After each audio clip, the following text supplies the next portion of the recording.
पर्वतको मोदी गाउँपालिकामा प्रथम गाउँपालिका अध्यक्ष कप 2082 पर्वत जिल्ला अन्तर्गत पालिका स्तरीय पुरुष भलिबल प्रतियोगिता हुने भएको छ। गाउँपालिकाको आयोजनामा यही मङ्सिर 14 गतेदेखि 19 गतेसम्म अध्यक्ष कपसँगै 5औं राष्ट्रपति रनिङ सिल प्रतियोगिताको आयोजना गरिएको पत्रकार सम्मेलन मार्फत जानकारी गराइएको छ।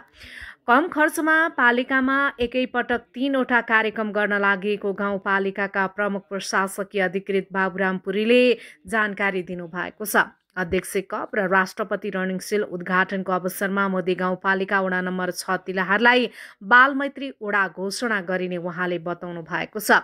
कार्यक्रममा बोल्दै गाउँपालिकाका अध्यक्ष हिरादेवी शर्माले गाउँपालिकाहरूको अन्तर्सम्बन्ध विकास गर्ने र सक्षम खेलाडीहरू उत्पादन गर्ने उद्देश्यले अन्तरपालिका स्तरीय भलिबल प्रतियोगिताको आयोजना गरिएको बताउनु भएको छ। विगतका वर्षहरूमा मोदी गाउँपालिकाको प्रतिनिधित्व गर्दै गणेश प्रसाद तिमिल सिन्हा राष्ट्रिय सभा अध्यक्ष हुँदा राष्ट्रिय सभा अध्यक्ष कप सञ्चालन गरिँदै आएको र अहिले तिमिल सिन्हाको कार्यकाल सकिएपछि गाउँपालिकाका अध्यक्ष कप सुरुवात गरिएको र आगामी दिनमा समेत यसैलाई निरन्तरता देखिने भनाए गाउँपालिकाले पत्रकार सम्मेलन मार्फत जानकारी दिएको छ। पालिकाले आयोजना गरेको कार्यक्रमलाई सफल बनाउन सबैको सकारात्मक साथ र सहयोगको आवश्यकता रहेको गाउँपालिकाका उपाध्यक्ष विमल लामिछानेले बताउनु भएको छ। आफ्नो वडामा हुन लागेको कार्यक्रमलाई सुव्यवस्थित तरिकाले सञ्चालन गर्नका लागि तयारी तीव्र पारिएको वडा नम्बर 6 का वडा अध्यक्ष दिपेन्द्र जङ लामिछानेले बताउनु भएको छ। कार्यक्रममा बोल्दै नेपाल पत्रकार महासंघ पर्वतका अध्यक्ष लक्ष्मण सापकोटाले कार्यक्रमलाई सफल पार्न पर्वतका मिडियाकर्मीको सकारात्मक साथ रहने प्रतिबद्धता व्यक्त गर्नु भएको छ।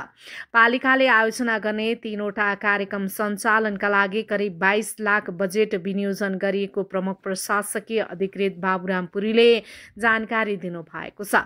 प्रथम गाउँपालिका अध्यक्ष कप भलिबल प्रतियोगितामा जिल्लाका 7वटै पालिकाका टिमहरू सहभागी हुने बताइएको छ। प्रतियोगितामा प्रथम हुनेलाई नगद 1 लाख, दोस्रो हुनेलाई 75,000 र तेस्रो हुनेले 50,000 साथै सिल्ड, मेडल, प्रमाणपत्र प्राप्त गर्नेछन्।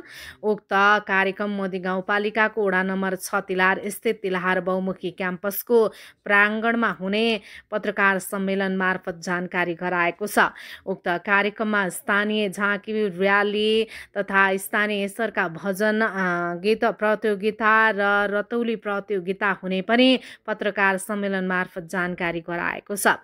गाउँपालिकाका अध्यक्ष हिरादेवी शर्माको अध्यक्षतामा भएको कार्यक्रमको प्रकाश गाउँपालिकाका प्रमुख प्रशासकीय अधिकृत बाबुराम पुरीले गर्नु भएको थियो भने कार्यक्रमको स्वागत उपाध्यक्ष विमल लामिछानेको थियो भने कार्यक्रमको सञ्चालन गाउँपालिकाका कर्मचारी शान्ति सुवेदीले गर्नु भएको थियो।